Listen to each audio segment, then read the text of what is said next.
actually know about the full lore of Five Nights at Freddy's, despite knowing about the game for like nearly a decade and being a huge Markiplier fan for also nearly a decade. There are lots of things that I'm just now either learning or maybe I'm just relearning them or hearing them again, and they have just been blowing my mind. Like for example, I have kept up on the movies as they've come out. Like I saw the first movie when it came out, and then of course I saw the second movie when it came out like a month and a half ago. And like when I was introduced to the character Mike Schmidt, who's played by Josh Hutcherson. Is that it? I never actually saw or read The Hunger Games, so I did not know him before this. But I forgot that Mike Schmidt was actually the name of the security guard in the first game. I thought that Mike Schmidt was just a character that they made up for the movies, just so they could have a main character for the movies, so that it would make sense. I remember talking to the person that I went to the movie with and saying, I wonder why they called the main character Mike, because I knew about Michael Afton and William Afton, and I knew about Purple Guy, and I was like, why is the main character named Mike if Michael Afton is like one of the bad guys? Is it the same Michael or is it a different Michael? And as we've learned, if you haven't seen Fnaf 2, the second movie, you might not want to be here because I'm going to be discussing a lot of that, because I've not had a chance to talk about my thoughts on the movie. I was going to do that while I was playing Five Nights at Freddy's, but it turns out it takes just about all of your concentration to play Five Nights at Freddy's. There is not a lot of talking happening, unless it is completely mindless, because otherwise all of your mind is focused on playing the game and avoiding death. I don't know if I knew that the little girl in Sister Location, I think I knew that she was William Afton's daughter, Elizabeth Afton, right? Is it canon in the games that Vanessa is also William Afton's daughter? Or are they just doing that? Because I don't remember there being any signs in Security Breach or in the second Security Breach that Vanessa was Vanessa Afton. Is that just coming out in the movies, or were there hints to that in the games? If you guys would like to fill in some blanks for me, I would greatly appreciate it. Or if you are just focused on falling asleep, no worries. Why else would you be watching this? Of course, you want your sleep. No, please fall asleep. I hope that someone can relax to this.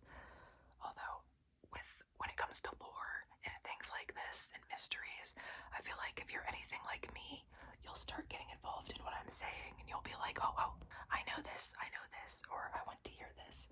Like when Goodnight Moon released her Lily of the Valley video, the 4-hour-long one. Like, it's a long video, so it's easy to fall asleep to.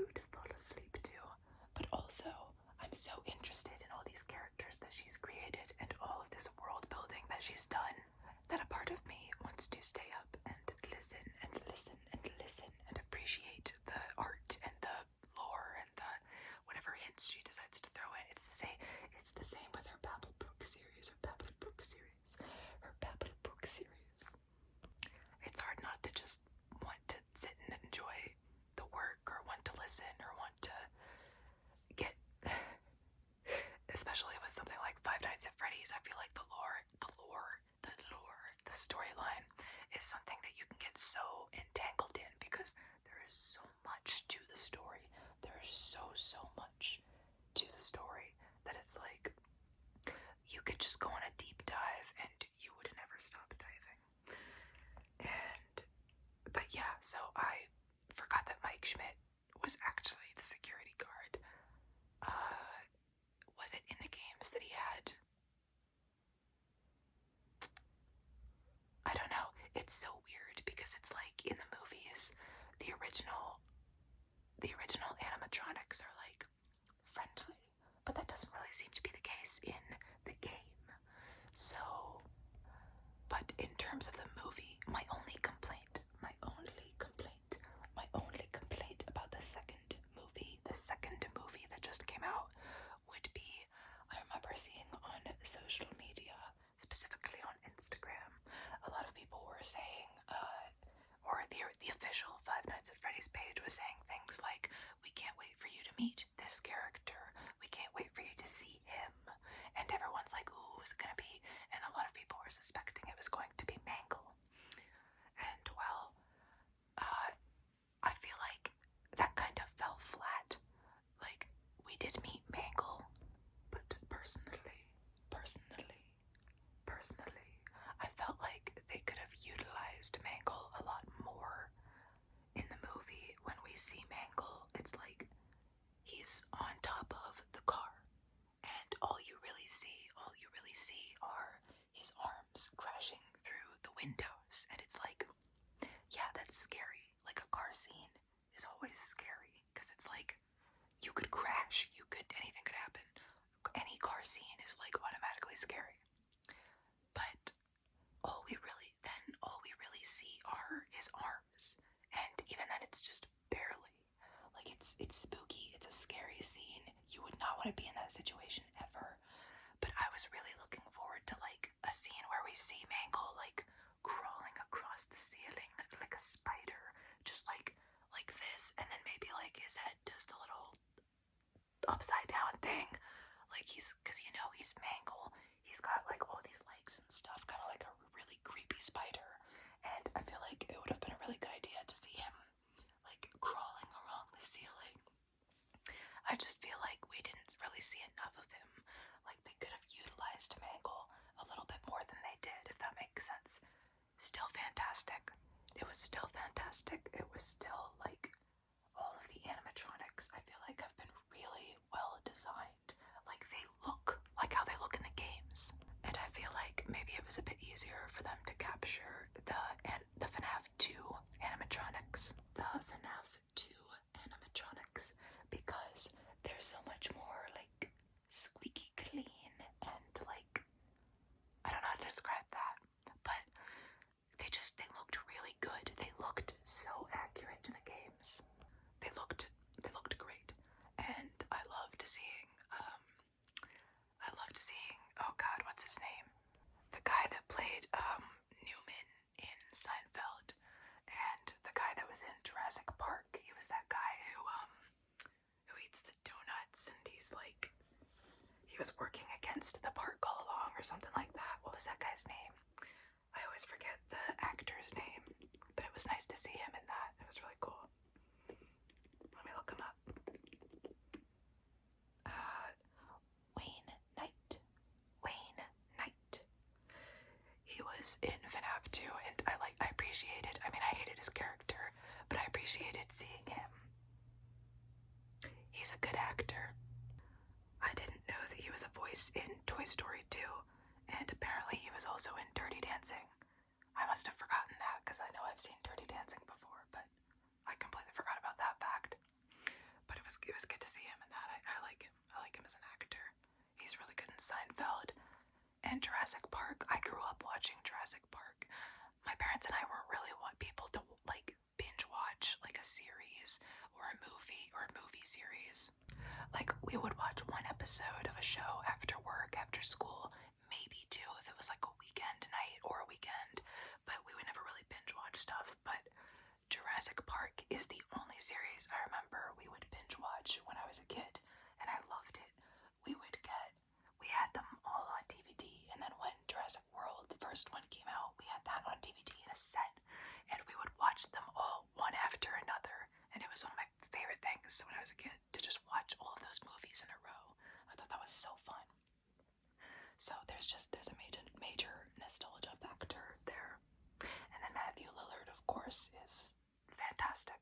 Just the greatest. I was so excited seeing him in the first movie, especially, and he's another nostalgic actor for me, because I grew up watching the live-action Scooby-Doo movies. I loved those as a kid. I think I also grew up with those on DVD, and then at some it's nice to see actors that like I grew up with. And then McKenna Grace. I didn't see her in a lot of things. I think I saw her in Fuller House. I think I saw her in that, if I'm thinking of the right thing. But McKenna Grace, it was so cute. It's so cute to see behind the scenes videos of her, or there are videos of her on Five Nights at Freddy's official Instagram, where she says that she's been a Five Nights at Freddy's fan for a long time.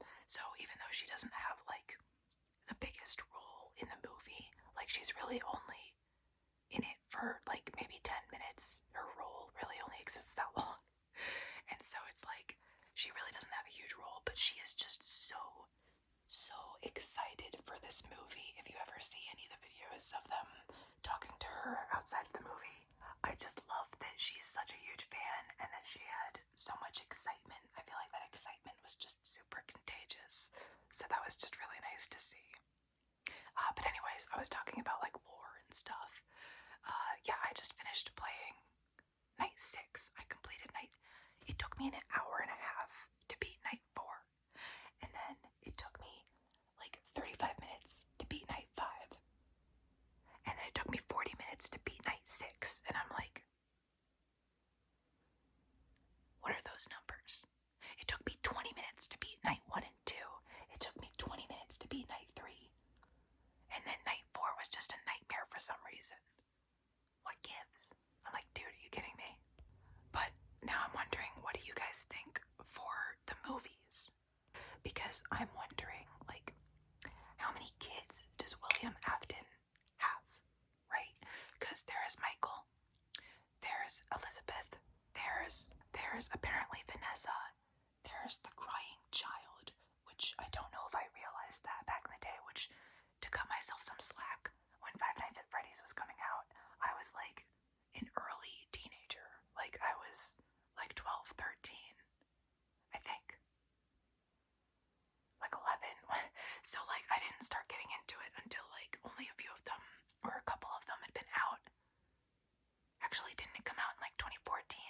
Okay, well, when I started finding out that Five Nights at Freddy's existed, I was an early teenager. I don't know that all of the lore was not out yet. Scott Cawthon was like, he would release, there never was any point to that box. Like there was a box at the end of, what game was it? The 3rd game. There was a box, and there still has been no point to that box. No one knows what that box was for. No one knows. That was just there for shits and giggles.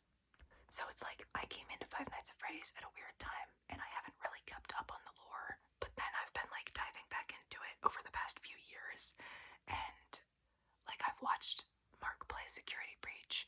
I've watched Markiplier play the one that came after Security Breach, which was the DLC. What was that called? I forget what the DLC was called. But did you guys know? So I find it really interesting that the DLC for Security Breach takes place in the future. Excuse me. The DLC takes place in like 2035, I believe. And is that right? No, it's like 2029 or something. It takes place in like 2030. And then the next game they came out with, and then what's the other one? The Secret of the Mimic or something like that. Well, I think it's that. The Secret of the Mimic takes place in 1979. But then the DLC to Security Breach takes place in, I think, 2029. Because I think what I discovered was that the second to last game they came out with, and the last game they came out with, they take place 50 years apart, going backwards. So we get Security Breach, and then we get the Security Breach DLC. And then the next game that came out, if I'm remembering this correctly, is the game that takes place 50 years before it. Which is wild. It is wild to me that the lore has gone on for so long and has been, like, it's been created so well that you can continue adding lore without it getting, well, I was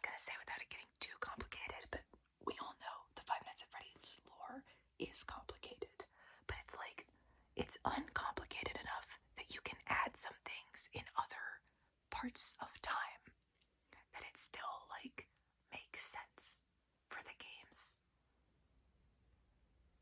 storyline. Like, you can add that, like, here's the game's storylines, right? Like, let's say we have Fnaf 1 to Security Breach. It's uncomplicated enough that you can add something back here and still have these make sense. That's what I mean by that. I don't know if that makes any more sense, but I'm just kind of reeling. What I've been thinking about is how they're setting up for the third movie. I feel like they've set up for a third movie really well, because I think that in the third movie, I think that they are planning on digging into both Sister Location and Five Nights at Freddy's 3, the game, in the third movie. Because I loved seeing Circus Baby. I loved the minute where we got to see Circus Baby. I feel like there were so many hints that Five Nights at Freddy's Sister Location is what they're, like, building up to, and that has to be why there were so many Sister Location Easter eggs in the second movie. And I'm sure there's things I've missed. I haven't even looked at that much stuff of what people have been saying online, because I've waited so long to get my own raw thoughts out there before seeing anyone else's thoughts and seeing what anyone else has to say. I just wanted to say what, like, everything that I noticed from it, but I still haven't. But I have some things written down in the notes app, if I can ever find them. I did not know they were going to have the marionette possess people. That was a really interesting fact. That was a really interesting decision, in my opinion. I did not know the marionette even had such a large role in the storyline. I think both the marionette and Balloon Boy completely went over my head when I was younger and first getting into the Fnaf lore. I had no idea they had such large roles. Circus Baby, Newman. I knew that Charlotte's dad would be the business partner or somebody, because, and if you don't know what I'm talking about, you should have stayed till the end of the movie, because inside of the music box that the guy gives to Mike Schmidt, you remember the music box he gives him? I saw that inside of that music box was Ballora, and I was like, how did you make a music box that has an animatronic from another game that hasn't even been dove into in the movies yet? I knew he had something to do with Sister Location. Because of that, I knew it, and I was hoping they would do that. Sister Location was my favorite game when I was younger. I don't know why. I can't explain it. I just remember I always loved Sister Location. It's my most rewatched playlist of Markiplier's, well, not of all of Markiplier's playlists, but of his Fnaf playthroughs. Sister Location is just the one that I've always come back to the most. I don't know why, but it's always been my favorite, so I'm so excited. I'm so excited to see more Sister Location stuff in a movie. I feel like they've set up for Sister Location in the third game really well. I don't remember the mini marionettes, the ones that were in the river. Were they supposed to be the Sister Location ballerinas? Is that what those were? You remember the tiny ballerinas that when Circus Baby hides you inside of a suit in Sister Location? There are tiny marionettes that crawl up, and you have to, like, get them to go away by tightening up the locks. Is that what those are supposed to be? I'm not sure. So, in Sister Location, I remembered that Elizabeth was killed by Circus Baby. So I'm just curious, are they gonna talk about Elizabeth Afton in the third movie? Is it gonna be her, or how are they gonna set that up? So another thing I noticed is that in the second movie, they introduced the idea that a person could go inside of a suit and survive or not survive, because there are some you can survive in. And I've been thinking about, like, movie logic. Like, they had to make this into a movie somehow. And when you're making something into a movie, you kind of have to clean up some loose ends in ways that you do not have to in the games. So I'm not sure if in the games it actually happens that the animatronics from the original games kill or whatever they did to the animatronics from the second game, because that's what happens at the end, is the original animatronics come in and they beat up the ones from the second game. I'm thinking the only reason they did that is to clean up that loose end. That way in the third movie, people can't ask, well, what happened to the ones from the second movie? What happens to those squeaky clean animatronics? Well, they took care of them at the end of the movie, so that's like them cleaning up the loose ends. That's like movie logic, if that makes sense. You have to change some things to make things into a movie, especially since it seems like they're condensing some of the timeline together. I think. I could be wrong, because apparently I don't know as much about the lore as I thought I did. So I could be way off. Maybe they're going exactly by the games, and I have no idea. But, yeah. When we finished watching the second movie, I was asked if Vanessa is dead. And I'm like, do you want me to spoil the games for you? And my friend was like, sure. And so I'm like, okay, well, I'm guessing not, because she hasn't done what she did in Security Breach yet. She hasn't been a security guard for the Five Nights at Freddy's in Security Breach. I think. Because Security Breach is supposed to be in the future, and the movies are set in like the 90s or the early 2000s, right? So, therefore, if Security Breach doesn't happen for another 20 years, then no, Vanessa cannot be dead. I don't think. But I don't know, I guess. I'm guessing not. But that was something that my friend, the person that I went and watched both movies with, who knows nothing about the games, has never seen any of the games, they've only seen the movies, that's something they asked. I recently rewatched Markiplier play most of the earlier Five Nights at Freddy's games, and I realized that in the second game, there are mini games that happen that I forgot about. I forgot there were any mini games in the second Five Nights at Freddy's. And in these mini games, it's like you're playing as Freddy, and a purple Freddy says follow me and leads you out to where the exit is. And when you get there, you can't go out this one door because it's locked. And then purple guy comes out and kills Freddy. And then the second time it happens, I think you're either Bonnie or Chica, and a purple Freddy says follow me. So Bonnie follows Freddy, the purple Freddy, and then is taken out by purple guy. And then you're Chica, and purple's Freddy says follow me, and you follow him. And then purple guy comes out and disassembles Chica. And then the same thing happens with Foxy. And it occurred to me, I don't think I realized this when I was younger, but it occurred to me now that that was symbolic. Like, it wasn't actually purple guy killing the animatronic. It was symbolic of purple guy, or William Afton, luring out the kids and luring them to their ends. And then those kids possessed Freddy. That's why it was like they were using the animatronics to represent those children whose spirits then possess the animatronics. I think. That's at least what I think I realized. What did I write here? Oh, I wrote down the dates. Security Breach took place in 2028, and Security Breach, it starts with an R. Relic. Security Breach, it starts with an R. I don't remember the DLC. That one takes place in 2035. But 50 years apart would mean it took place in... That's weird.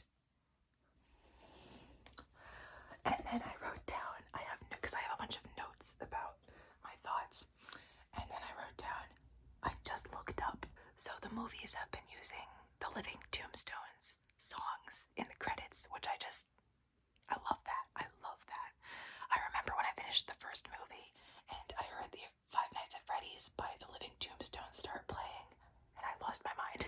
And then in the second movie, it was the second song, which is It's Been So Long, which I've heard that song, but I always thought they were saying it's been so long since I last have seen the sun, like the sun in the sky.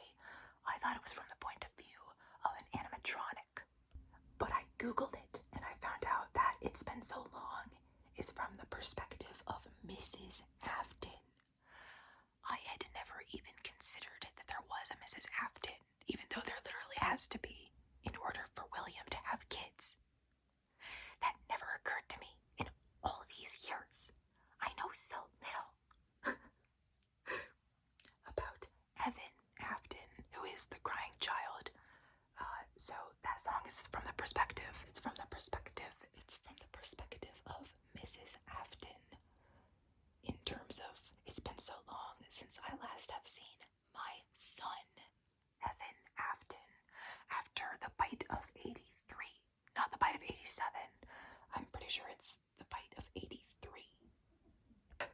actually wrote down, I didn't even consider there was a Mrs. Afton.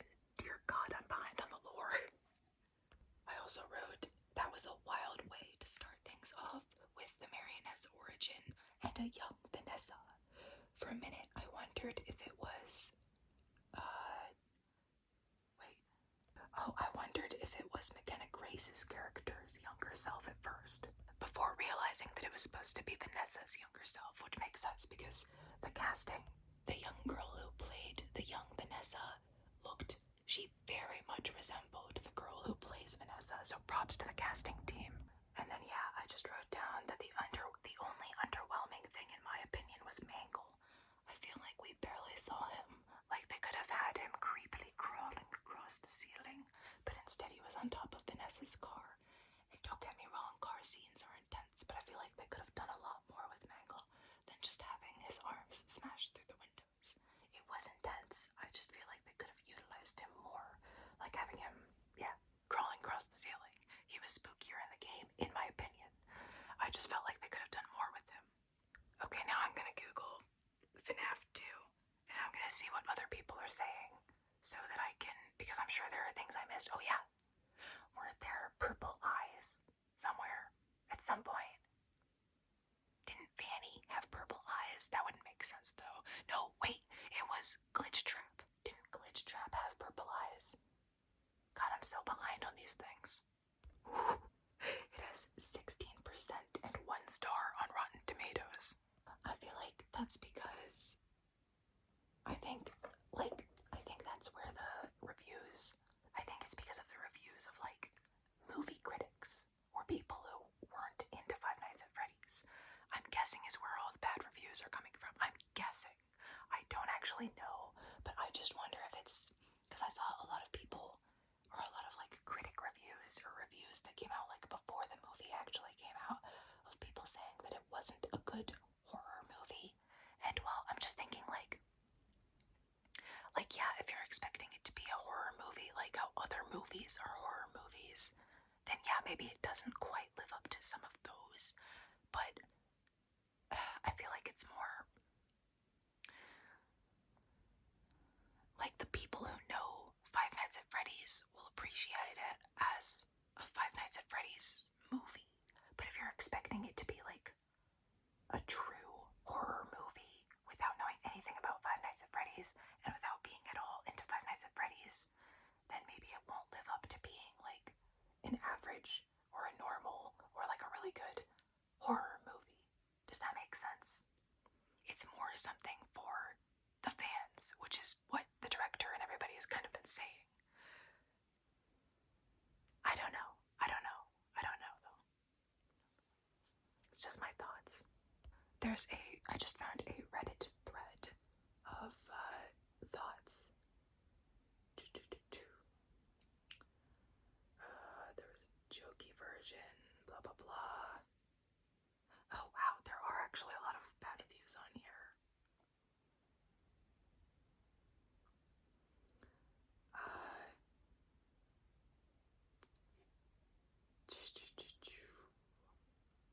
Oh, also, Matt Pat was voicing Bonnie, right? Didn't he get to?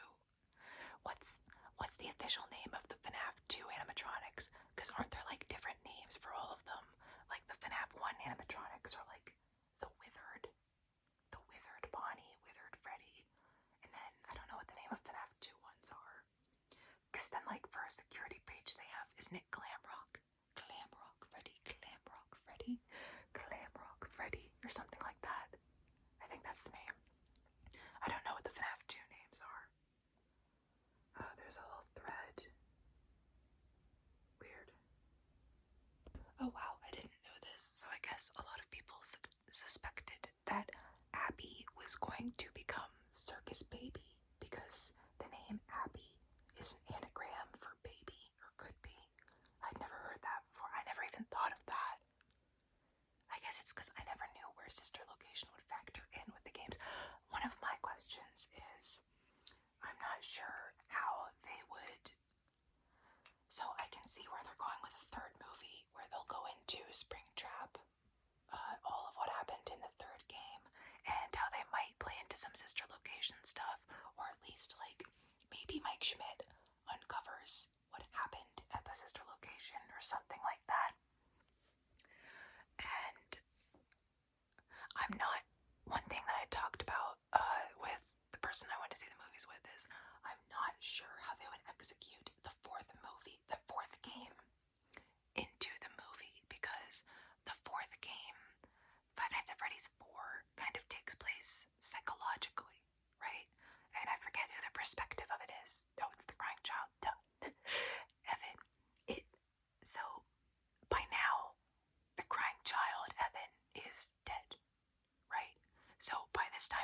movies.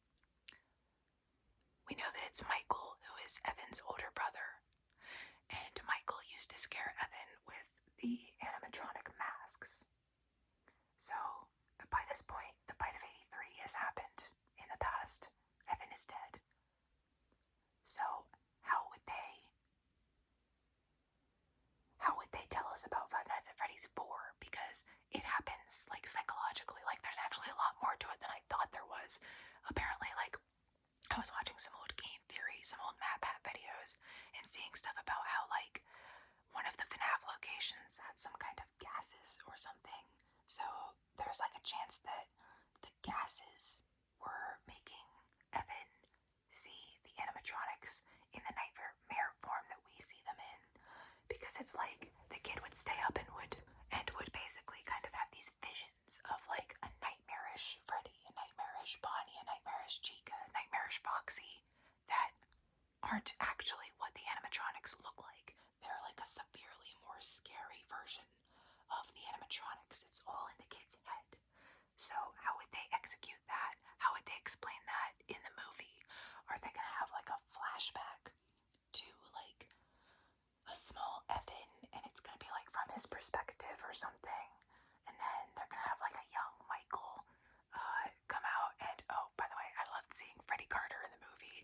I loved him in Shadow and Bone. That's where I first saw him, and I'm so mad that Netflix canceled Shadow and Bone. I will forever be angry about that. But anyways, Freddie Carter is just fantastic, and seeing him play Michael Afton was wonderful, wonderfully frightening. But I'm just wondering, maybe it'll come from Vanessa. Maybe like Vanessa will tell Mike Schmidt what Michael did when they were younger and what ended up happening to their, I'm assuming, younger brother. I don't know, I feel like the storyline has got so weird now that we know that Vanessa is Vanessa Afton. Is that, hang on, let me Google that actually. Let me look up if in the games we know, like, is Vanessa and Afton according to the games, or is that just something they decided for the movies? Because I don't actually know. Vanessa, Fnaf, security breach. Okay, I'm on the fandom Wikipedia, or the Freddy Fazbear's Pizza Wikipedia, or whatever. Vanessa A. Last name starts with an A. Also known as Fanny, was a follower of Glitchtrap, a digital virus similar to that of William Afton, and is the secondary antagonist of the Steel Wool series of the Five Nights at Freddy's franchise. What's the Steel Wool series?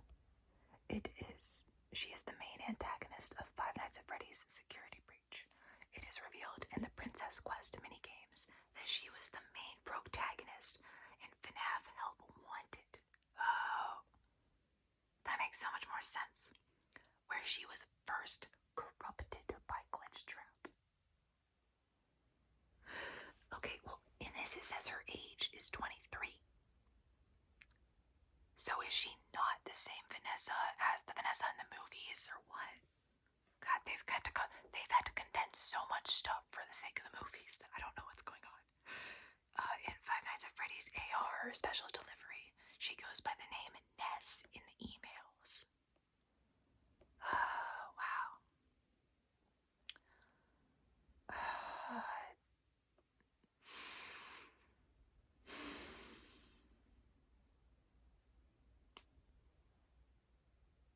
Good Lord.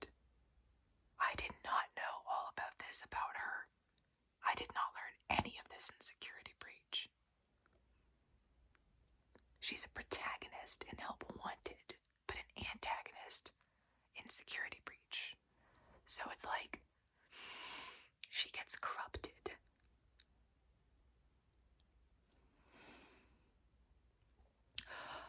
Oh, and her last name is A, and it says her abusive father is named Bill. So this led to the speculation that her dad could be William Afton. It is also revealed in the tapes that her father was controlling and abusive towards her. Adding to this theory, Vanessa Shelley from the films is William Afton's daughter and looks similar to this Vanessa, both being blonde women in their 20s. Okay, so wait. Vanessa in the games gets corrupted by Glitch Trap. Is that what's happening in the movies now? Because at the end of the movie, at the end of Fnaf 2, she got possessed by the marionette.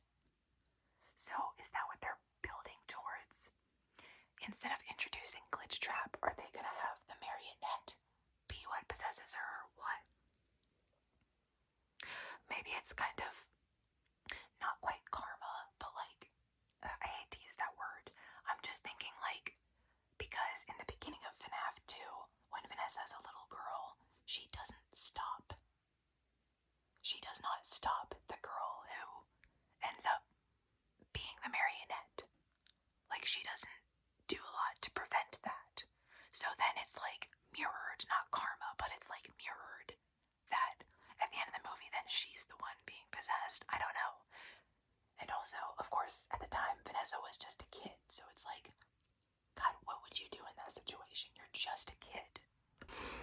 Oh yeah, it also says Vanny has been theorized to be Vanessa's sister, as Vanessa is still on the rooftop after being knocked off by Freddy in the fire exit ending. I remember that now because I was like, wait a minute, why are there two Vanessas? Because in the other endings of the game, it doesn't make sense for there to be two Vanessas. But in that ending, there are two Vanessas. So I'm like, what's going on? So, the Vanessa in Security Breach is 23. But Security Breach takes place in 2028, which would mean she was born in like 2005.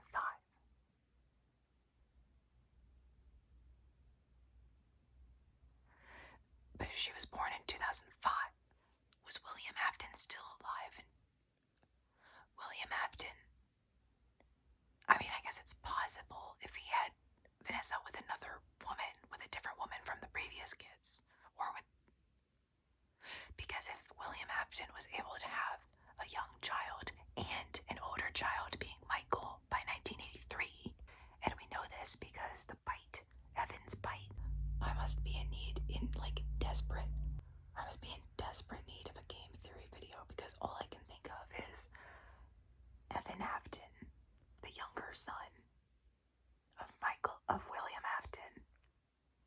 The bite of 83 occurred in 1983, and in 83, Evan was a young child and Michael was the older child. So that would imply that Michael is like 20 years older than Vanessa. At least. But that doesn't add up for the movies, which would make sense because for the movies they probably want to condense some things together so that they can get the most storyline per movie, if that makes sense. I must be in desperate need of a game theory video because I do not know nearly as much lore as I thought I did. But it was nice to sit here and ramble about my thoughts on the second movie because I've not had a chance to do that despite seeing it over a month ago. So it was nice to just sit and talk about that, even though my lore is probably wildly off. I clearly need to learn more. I clearly need to figure some things out.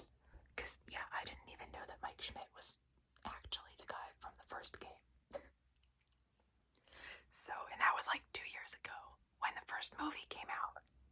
3 years ago by now, because it's 2026 and the first movie came out in 2023. More like 2.5 because it was October of 2023 that the first movie came out, I think. So, like, almost 2.5 years, I guess, technically. It's just wild. And then I've just played Five Nights at Freddy's for the first time, but I've been watching Markiplier for like a decade, and I still didn't have any of this put together. Granted, I don't always watch his Fnaf videos. I watch like a bunch of his other videos. And the only one I really did come back to was Sister Location because it was my favorite. And you're not exactly going to learn all of the lore from Sister Location alone, so I guess I need to go find Matt Pat.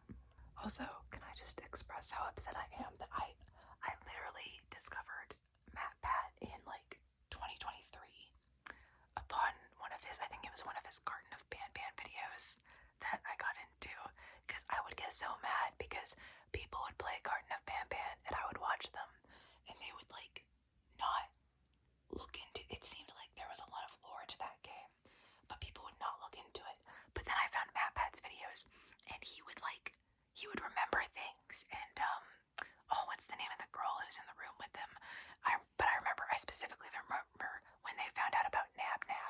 she goes, "Nab Nab is Ban Ban backwards," and Nab Nab flies out of his seat and points at her. And I'm like, yes, I love investigating lore. They have like my dream job. Investigating lore and going down rabbit holes like that sounds just fantastic. Like, that's just one of my favorite things to do. And the fact that he had that as a job, I'm like, dude, I would take that job any day. Investigating the lore that people have created for games. That's amazing. That's what I'm loving about Stardew Valley. I just started playing Stardew Valley for the first time, knowing nothing about it. And like, there's so much more to it than I thought there was. I mean, so much. There's all these cutscenes and all these mysteries, and I won't spoil it just in case nobody else has played Stardew Valley. But there's like, it's so much of a bigger game than you think it is. This is the best. It's like the best $6 I've ever spent was on Stardew Valley. There's so much. I'm so excited. Please don't spoil it in the comments. Please don't spoil it in the comments. Or if you do want to talk amongst yourselves, at least right at the top of the comments, say spoilers and then hit enter a whole bunch of times so that I don't see the spoilers, because I do not want to be spoiled. I do not want to be spoiled for Stardew Valley. I want to find all these things on my own. But I have an entire notebook on the things that I've found in Stardew Valley. Hang on, I want to show you guys actually. Even though you're hopefully almost or already asleep. Okay, let me turn to the first page. My first page I have, which is going to be my editor's reminder to flip the camera, that way you guys can actually read it. I wrote down the names of everybody that I had met so far, and like what they did, the mayor, the carpenter, and then over here I started writing down their birthdays, and then I wrote down my goals, which are to get a chicken, to meet everyone, and to plant something. And on the back of that page, my comment section gave me a whole bunch of tips of things that I need to remember to do. Like, they told me that they taught me what a hoe is. Apparently I didn't know that already, but they taught me that is how I dig into the ground to plant seeds. They told me that I need to dig up artifacts and plant stuff and all this stuff. And then someone told me that I missed some sketchy lore between Marnie and the mayor, which I still don't understand. But because I've seen Marnie and the mayor out in public, so I'm like, they're not exactly making it a secret that they talk to one another, but apparently there's something sketchy there, and I don't know what yet. This is my very badly drawn, hand-drawn map of Stardew Valley, and then these are the hours of which each place is open. This is my redone, slightly fuller list of everyone that I've met so far, and all of their birthdays, and there is a dot next to each person who's single so that I don't forget. These are more advices from the comment section, more comments that I've received of things to remember, like a controller might be easier, and if I'm not going to use a wiki or a walkthrough, I need to read every book that I find in game. Someone said that the stuff that's in the fridge comes back up. Like, I found out if you tap on the fridge, you can see what's inside of it, or you can at least read what's inside of it, and apparently that comes back around at some point. Someone said that my Wizard of Oz reference was very apt, and that I would find out why soon. Someone told me that someone does love spring onions. This is all of the lore that I have discovered, so I'll put a timestamp below. I'll put a timestamp down below so that you can, or you can probably, I'm about to end this episode anyway, so you can just skip over this if you do not want any lore spoilers for Stardew Valley. But what I've discovered so far is, so the grandpa had a sword over his deathbed, which makes me wonder if he was part of the Adventurers Guild. There was a skeleton in the introduction in Joja, which for some reason was not in my gameplay. I wonder if there was a picture on Grandpa's fireplace, and I wonder if it's not Evelyn. I could do a separate video talking about the lore that I've discovered in Stardew Valley if you guys want, but I just wanted to show you guys. I've got like so many notes. This is what I found on one day, the first day. This is all the stuff that I discovered on the second day, including who all I met, the things I learned about them. This is the third day when I met Gunther in the archaeological office. I found out that someone named Elliot exists. Day 4, there was the help wanted board. Beach chicken blue. Day 5, this is all day 5. This is all from the orange mark to the next orange mark. This is everything that I found out on day 5. newsstands next to each other in the saloon, because every Friday night everyone gathers in the saloon. So I wrote all of that down on the 6th. As you can see, theorizing about the lore of games and investigating gaming lore is in fact a dream job. As you can see, I got your map pad right here, baby. Right here. I found a letter from Grandpa. And on the back of that page, I've got even more. I've got written down up to day 8, but I've only played up to day 15. Okay, so I've only played 15 days of Stardew Valley. So again, please don't spoil me in the comments. Or if you are going to say spoilers, please write that at the top and then space it out so that I don't get spoiled on accident. Five Nights at Freddy's, on the other hand, tell me whatever you want. Tell me whatever you want about Five Nights at Freddy's, because I clearly don't know enough and I would love to learn. I even made a little graph of the stars that are above the fireplace in the community center. But yeah, I have a whole entire notebook on Stardew Valley stuff, because there's just been so much to learn and it's so exciting, and I've really been loving it. I've really been loving it. Best $6 I've ever spent. 10 out of 10 would absolutely recommend. But anyways, I want to thank you so much. Thank you so much for watching. I hope this was somehow relaxing, even though it was just me excitedly, and very passionately discussing the lore of which I apparently know nothing about of Five Nights at Freddy's. So I've been thinking a lot about the second movie, and I never really sorted through all the thoughts that I had on the second movie, so I'm like, let me just talk and ramble on about it for a while. And and I've just started playing, or I'm almost done playing, Five Nights at Freddy's for myself, because I've never played it by myself before. I've never known anyone who had Five Nights at Freddy's. I've only ever seen it on YouTube, honestly. So it's not a blind reaction. It's not a blind reaction, but it has been my first time playing. And if you want the statistics, night 1 and 2 were done in 20 minutes.